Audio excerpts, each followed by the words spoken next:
More than halved in the third quarter amid geopolitical and economic uncertainties, but the performance was better than the market had expected.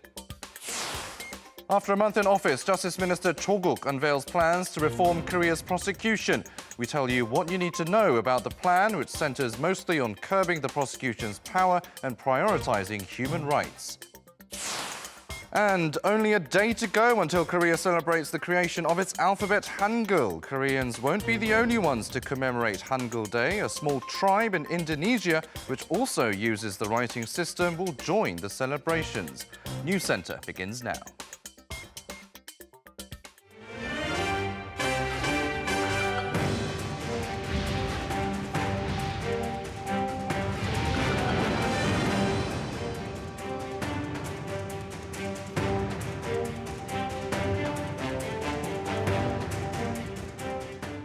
Good evening and welcome to Arirang NEWSCENTER, coming to you live from Seoul. I'm Noaram. We begin at the top office tonight. President Moon Jae-in says Korea has coped well with Japan's trade restrictions. He also called on his administration to help targeted industries become more competitive moving forward.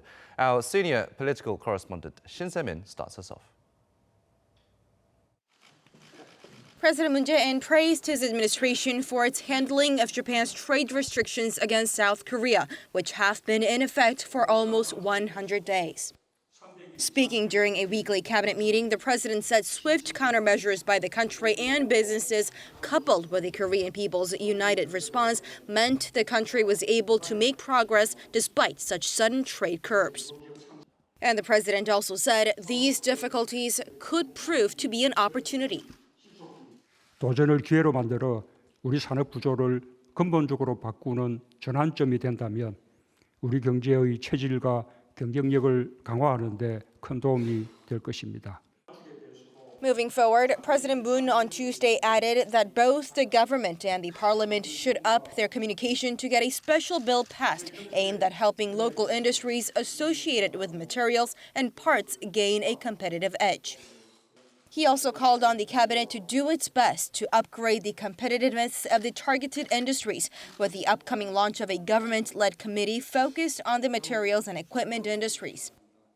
October 11th, this Friday, marks 100 days since Japan removed South Korea from its whitelist of trusted trading partners granted preferential treatment in the trade of sensitive industrial materials. The backdrop of that, a ruling by South Korea's top court that ordered Japanese firms to compensate South Korean victims of forced labor during Japan's occupation in early 1900s. And despite Seoul's continuous call for diplomatic dialogue, Tokyo has since kept quiet on the issue, and the leaders, both President Moon Jae-in and Prime Minister Shinzo Abe, have not yet held a single summit meeting this year. With the Japanese emperor's enthronement ceremony happening in 2 weeks, expectation is brewing again as to whether that might serve as a turning point for the two neighbors, with perhaps South Korea's prime minister attending the ceremony on behalf of the president, signaling the start of a diplomatic thaw in relations. Shin Se-min, Arirang News.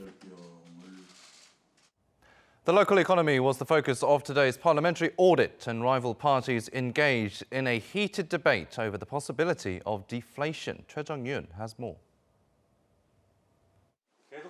Korea's central bank governor Lee Ju-yeol said more aggressive fiscal and monetary policies will have to be implemented if the possibility of deflation is apparent in the near future.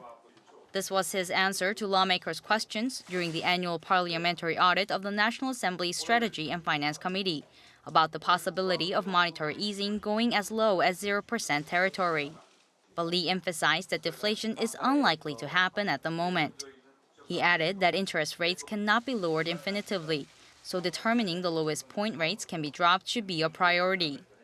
The minor opposition, Parliamentary party lawmaker Yoo Seung-min, questioned the central bank's adjustment of interest rate by 0.25 percentage points because of its lack of effectiveness, as the circulation rate of money has decreased dramatically since the financial crisis in the early 2000s.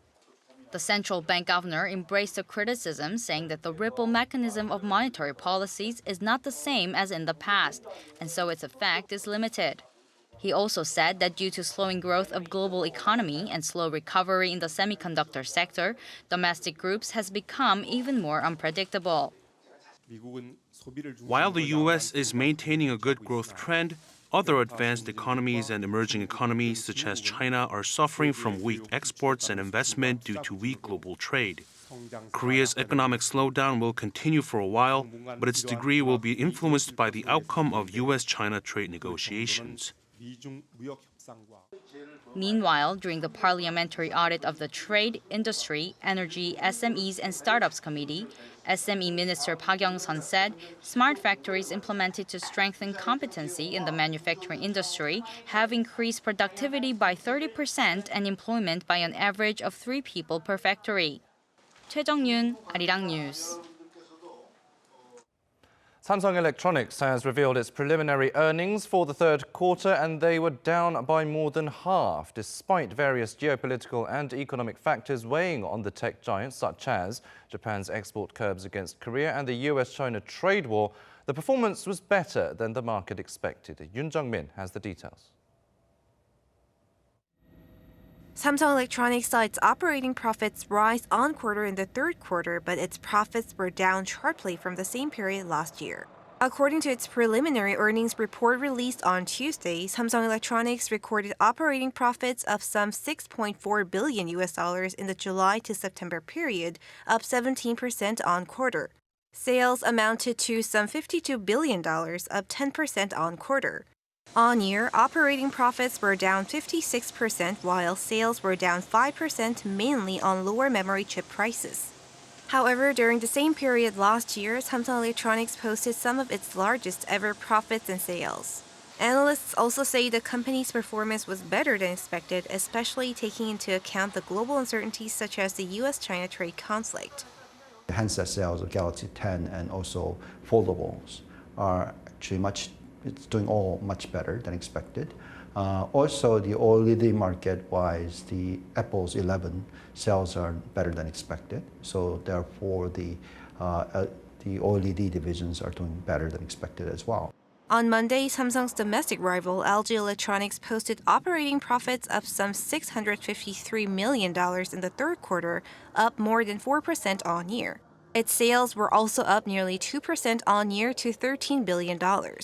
Although LG did not reveal the reasons for its earnings surprise, analysts say the tech company's home appliance and mobile communication units performed well during that period.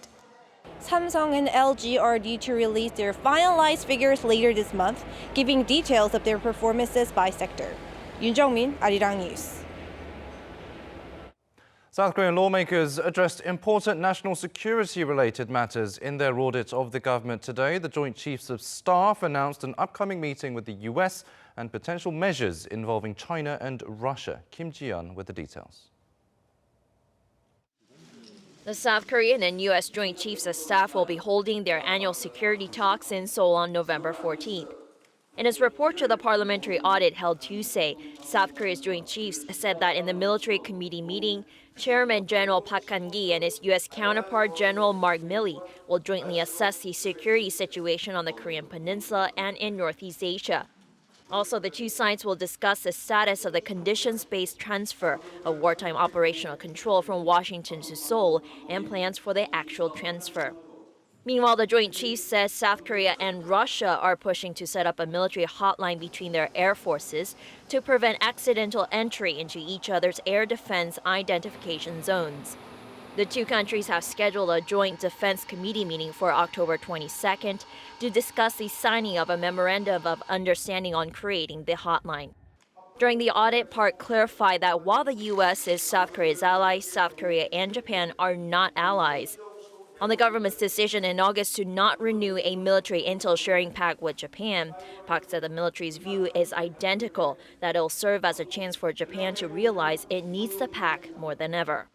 He vowed to take stern countermeasures against any violations by Japan of South Korea's airspace over Dokdo Island, amid renewed claims by Tokyo that its fighter jets might be scrambled in the event a foreign aircraft intrudes. The security situation of the Korean Peninsula is currently at an important turning point in denuclearization and the establishment of lasting peace in the region. There is heightened competition among neighboring countries in terms of military threats and armament. In response, the military is prepared to strongly respond to any provocation that could threaten public security. Regarding North Korea, Park said it's still possible for the regime to restart the Punggye-ri nuclear test site, but to do that would take several months or weeks for restoration. The Joint Chief says such movements, however, have not been detected. Kim Ji-yeon, Arirang News. North Korea says it opposes a request by European countries that the UN Security Council meet to discuss the regime's latest missile tests. Pyongyang's ambassador to the UN says such a meeting would only make the North more determined to defend its sovereignty. Lee Seung-jae reports. North Korea's top envoy to the UN, Kim Sung, warned the United States and European nations on Monday, saying that raising the North's recent missile test at the UN Security Council would push the regime to further defend its sovereignty. We know well that the United States is behind the impure moves of the UK, France, and Germany. The United States and its followers should bear in mind that if they raise the issue of our self-defense measures at the UN Security Council, it will further urge our desire to defend our sovereignty. So we will sharply watch every move of the United States and UN Security Council. I thank you for your attention. Asked how the North plans to defend itself, Kim said to carefully watch what the regime will do in the future, but stressed that it does not mean the launch of another missile. The remarks came a day before the UN Security Council is slated to hold a closed-door meeting to discuss the North's latest test last week of a sea-based platform ballistic missile, as requested by Britain, France, and Germany. The three countries cited North Korea's violation of UN Security Council resolutions that banned the regime from using ballistic missile technology. Despite the North's protest, the 15-member council is due to meet behind closed doors on Tuesday, local time. Lee Seung-jae, Arirang News.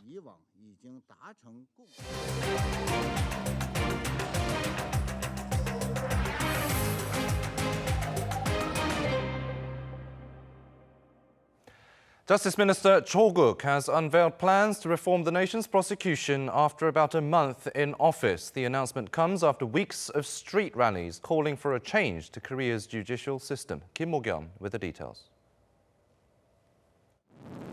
South Korea's Justice Minister Cho Kuk has announced a set of short and medium-term prosecutorial reform plans, most of which center on curbing the prosecution's power and prioritizing human rights. I will exert my utmost efforts to systemize a prosecutorial reform that prioritizes the rights of the public.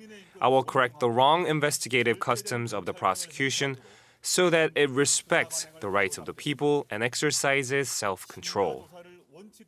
In a press briefing on Tuesday, the newly appointed Justice Minister highlighted the urgency of reforming the prosecution.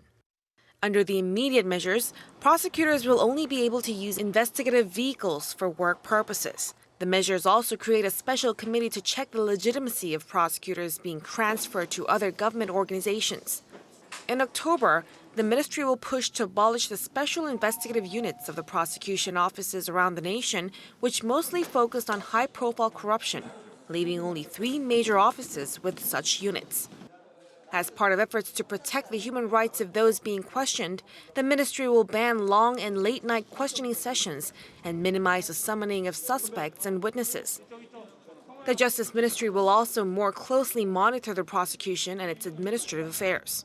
As for medium-term goals, Cho pledged to reshuffle the organization so that prosecutors could better focus on their duties. He also vowed to meet with incumbent prosecutors and the prosecution staff to listen to their opinions on how to improve the organization's management and performance.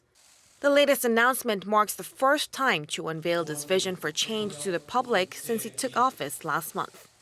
Kim Mo-kyun, Arirang News. Back in August, the Japanese government helped pressure the country's biggest international art festival into removing a statue representing the victims of Japan's wartime sexual slavery. But from today, the statue is back and will stay there until the festival ends next Monday. Ji-young reports. Following threats from ultra-right Japanese protesters and pressure from the Japanese government, the statue representing the so-called comfort women was abruptly removed from the Aichi Triennale just 3 days after the festival's opening 2 months ago. But the exhibition featuring the statue reopened Tuesday afternoon and will stay open until the end of the festival on October 14th. Still, there are strict limitations on viewing which have been widely denounced. Only 30 people are allowed at a time and they have to reserve a spot ahead of time. They also have to go through a bag inspection and a metal detector. They're accompanied by a guide and are not allowed to take pictures or post them online. More than 700 people have applied for a spot to see the Comfort Woman statue, but the Japanese government is still strongly opposed to being it on display.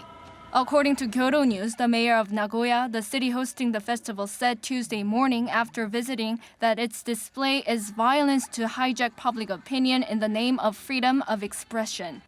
In the afternoon, he began a sit-in protest against it. He also said Aichi Prefecture will not give the event the subsidy it had pledged worth some $315,000. The mayor had previously sparked outrage when he demanded the exhibition be shut down, arguing the statue could give the impression that Japan accepted the well-documented fact that the women were forcibly taken by the Japanese military during the war. Ji-young, Arirang News. On the second day of the Korea-LAC Business Summit, a group of aspiring startups from Korea and Latin America presented their business ideas for further cooperation and overseas expansion. Lee Min-sun with more. To further strengthen business ties between Korea and Latin American countries, aspiring startup companies from both regions gathered in Seoul on Tuesday. On the second day of the Korea-LAC Business Summit, 24 startup companies from Colombia, Argentina, Uruguay, and Korea presented their business ideas to a group of investors, entrepreneurs, and supporting institutions at the Startup Pitching Day event. The session is aimed at establishing long-lasting economic ties between the two regions and building potential partnerships at a company level, especially in the tech sector. We have the technology to predict future traffic based on the analysis of traffic information. We are not aiming at any certain country, but we are targeting Latin America because many Latin American countries lack traffic information technology, and that causes traffic jams and accidents. Our service can prevent or reduce traffic accidents or other risks. FitPal is an app that groups hundreds of gyms and physical activities into one single membership. We think that coming into the Asian market, especially the Korean market, is really important because being physically active prevents the occurrence of non-transmissible chronic diseases as hypertension and diabetes that kill millions of people a year. 5 startups, one from each country, and the grand winner were selected to receive awards at the event. The winners will also receive additional support from the organizers. After the pitching session, startups had the chance to have one-on-one meetings to get practical information and advice. Companies and venture capital firms met with startups to discuss potential partnerships. Lee Min-sun, Arirang News. South Korea transitioned from being one of the world's poorest countries to a member of the OECD. And the major pillar of this change, also known as the miracle on the Han River, was the electronics sector, with the industry marking its 60th anniversary. The country's biggest annual electronics show kicked off today, and our Lee Kyung-eun was there. This is where a 60-year miracle began. Back in 1959, the only electronic device in South Korea was the radio. But now it boasts an extraordinary spectrum and quality of technology, from AI to semiconductors. Marking the 60th anniversary of the country's electronics sector, the annual Korea Electronics Show kicked off in COEX. South Korea's tech industry is facing a number of threats, including the ongoing U.S.-China trade spat and Japan's export curves. But this year's Korea Electronics Show is again a bustling event, with South Korea showing it is still the global powerhouse of innovation. Booths have been set up by some 500 local firms at the center of this innovation. The tech giants Samsung and LG are displaying the world's first foldable smartphone and rollable TV, and startups have brought out their original products, including a mirror that uses facial recognition AI to check the user's health. Running through this Friday, the show is expected to attract more than 70,000 visitors, and they say this event is special. I see a lot of innovative products here. Here, there's like big booths. Each vendor has their own. Also, the Chinese products, everyone was selling the same thing. And they had the same unit price. There was no difference. There was a lot of competition. So I didn't get a lot of, interest from that. These technologies not only benefit the lives of ordinary people, but also national security. We've teamed up with the Defense Ministry to make car relays that replace mechanical switches with semiconductor switches. This way, they're much lighter, safer, and cheaper for both vehicles and tanks. Thanks to these technologies, the electronics sector has been the country's biggest export for 30 consecutive years. Now South Korea's next task is to continue the momentum. With global competition and external threats increasing, South Korean Prime Minister Lee Na-kyun, in speech at the show, stressed the importance of trilateral cooperation. Joint cooperation among the government, conglomerates, and startups is critical for South Korea to maintain its advantage in the global race for innovation, particularly in localizing the production of parts and equipment while diversifying trade partners. The show is expected to contribute to achieving those goals by providing a platform that brings together interest groups from home and abroad. Lee Kyung-eun, Arirang News. The United States has blacklisted 28 Chinese organizations for their alleged involvement in abuses against China's Muslim minorities. The move comes ahead of high-level trade talks between the world's two largest economies later this week. Kim Hye-sung reports. Deputy trade negotiators from the U.S. and China have launched a new round of talks aimed at resolving the two countries' 15-month trade dispute in Washington on Monday local time.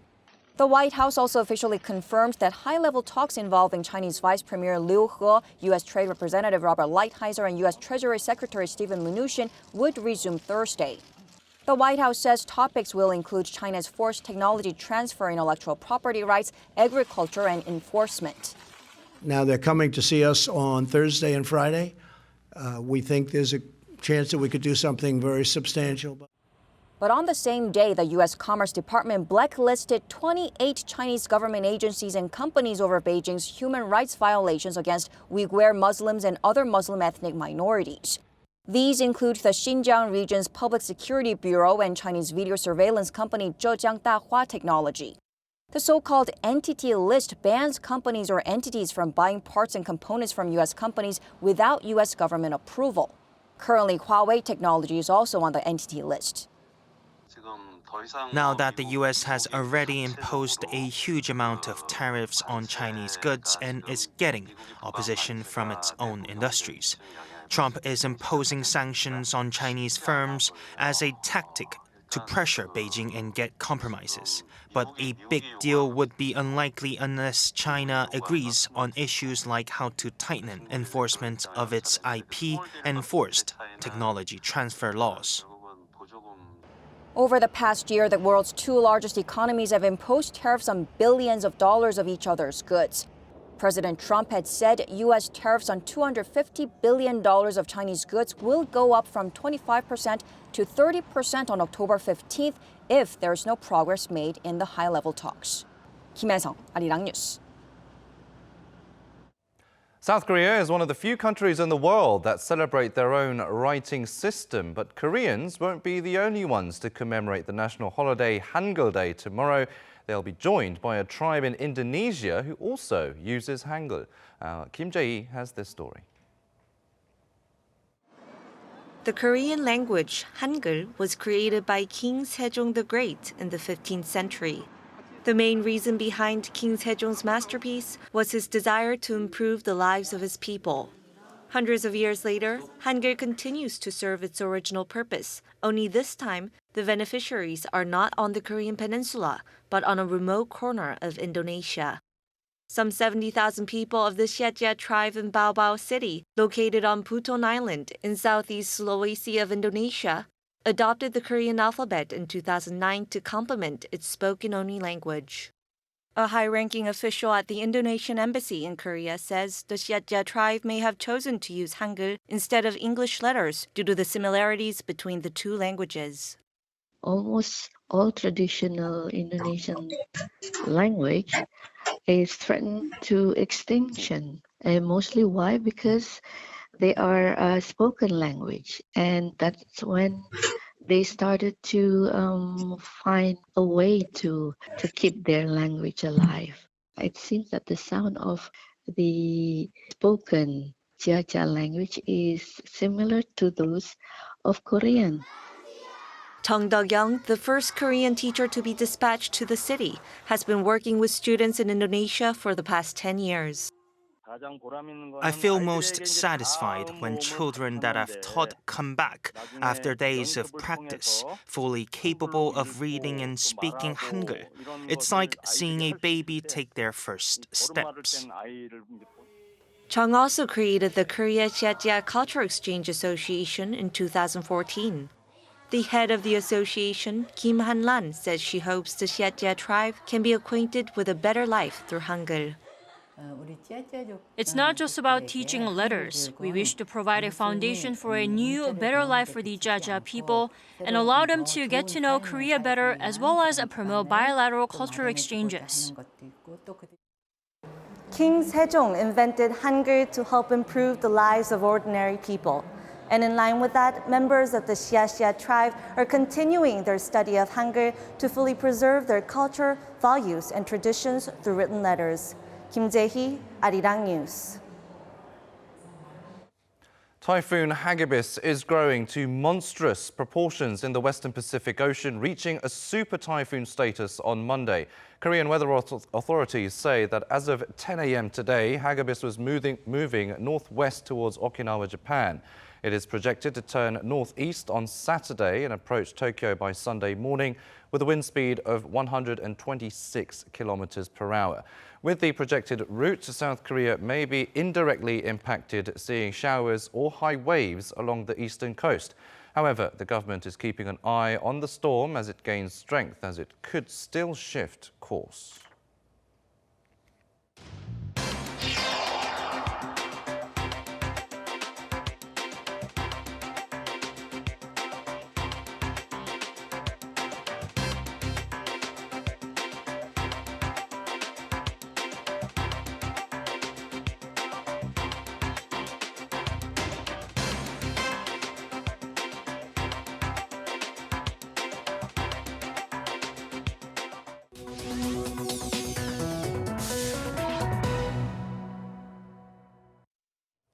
It is that time now where we take a look at some of Arirang's digital media content, and today we have another episode of When in Korea or Wink with Justin.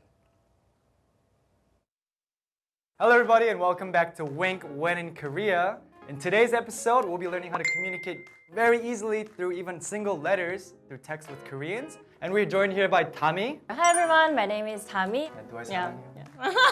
너무 소름 돋아. The most representative word that everyone in Korea uses is, even my parents use it now, is kuku. Like kuku, which is the Korean version of laugh out loud, LOL, LMAO. Right. But for me, it sounded so weird because we don't laugh like that. 변태 같아 약간. How do you usually laugh on text? I usually go with hiut. Hiut, right. Yeah. So hu is closer to ha ha ha ha. Right, ha, exactly. It's the age. If it's like, oh, 너무 웃겨, 너무 웃기 말고 크크크크크크크. But then if it's like when I'm talking to someone I like, you know, or I want to sound a little more serious or 좀 more like 분위기, like 나는 되게 귀엽게 느껴져. It's very cute to me. It's like no? Ho ho. Like Santa Claus? Like we got the point that we communicate in single letters through like emotion, like Koreans actually can have conversations with just single letters, you know, right? So like 예를 들면 뭐 기욱. Oh, I know that. That's go. Like let's go. We're like, oh, yo, let's grab lunch tomorrow at 12, and then you would say go. Yeah, just go. just two letters, and then I would say 이응 기욱. and that's okay. Right, okay. So literally we'd end the conversation with 4 letters. Right. Oh, yeah. You get it? Do you also use like double 쌍비읍? Oh, 쌍비읍. What's that? Bye-bye. Okay. Like, bye-bye. 디귿. Like shivering. Yeah. Shivering. Yeah. Good. Holy moly. You don't know. Yeah, holy moly. And there's another one. This is my favorite. It's 시읒 기읒. 시옷 기억? 수고? Yeah, 수고. So the actual meaning is 수고, like 수고하세요, which is like, oh, have a good day, or good luck on whatever work you're performing. It's more originally about work. But if you shorten it to 시읒 기읒, now it's just like, oh, 수고, as in like, yo, peace out, I'm not talking to you. They'll be like, yeah, 밥 사줘, yo, buy me some lunch. I'll be like, peace out, bro, nope, I ain't buying you jack squat, brother. 수고, and then they peace out. Okay, so Justin, do you know what the most commonly used one-letter word? The most common? So it is 이응. Okay, the O. It means yes. Like nodding, like But for me, when they use ing, like just one, or even just two, 땡, ing, it seems so rude. It's heartbreaking. And just a warning, for the single letter words, you really want to use those to your friends or really close acquaintances. Right, that's true. Because it could be a little rude. Right. It's like saying like LMFAO. Yeah. You wouldn't say that to your boss. Yeah. 펴펴 뭔지 아세요? 펴펴? 저 몰라요. 펴펴? 이게 오우야의 그거예요. 응? 오우야? 오우야가 약간 놀랄 때 오우야. 오우야. 근데 이거를 컴바인한 거야. 대박이다. 오우야. Oh, like look at you. Wow. Yeah. 펴펴! Woo! Hopefully you guys will be able to use some of the stuff we taught you and explained through on this episode. We'll see you next week. 뿌뿌! 다미 씨 오늘 나와줘서 그즈 집으로 그그. 이응. 오케이, 같이.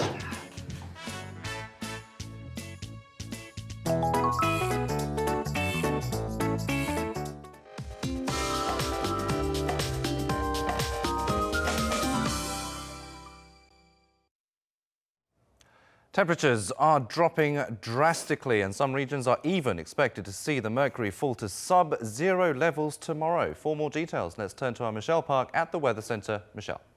Now, today marks Hangeul in Korea when the weather gets colder and cold dew begins to form in the morning. Now, tomorrow, the temperatures in the mountains of Gangwon province will plunge below zero, and the inland areas will also see single-digit readings. Now, the central region and Gyeongsang-buk province are expected to be issued with the first cold wave alerts of the season as of 11 p.m. tonight, which is the earliest since 2004. And if you dress warmly, the weather will be comfortable tomorrow as it's expected to be sunny nationwide with mild readings.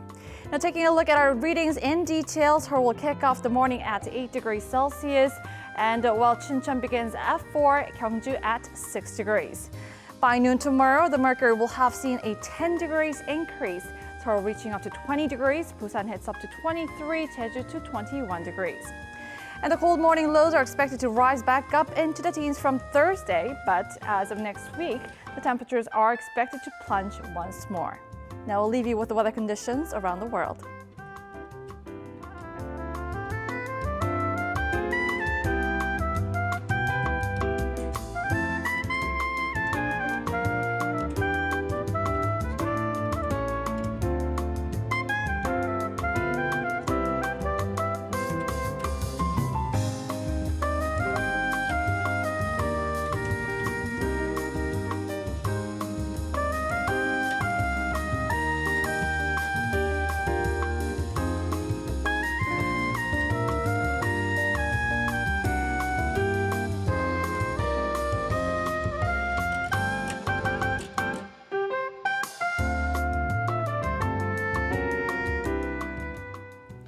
Okay, that will wrap it up for this edition of Arirang News Center. Thank you, as always, for watching, but stay tuned for News in Depth coming up next.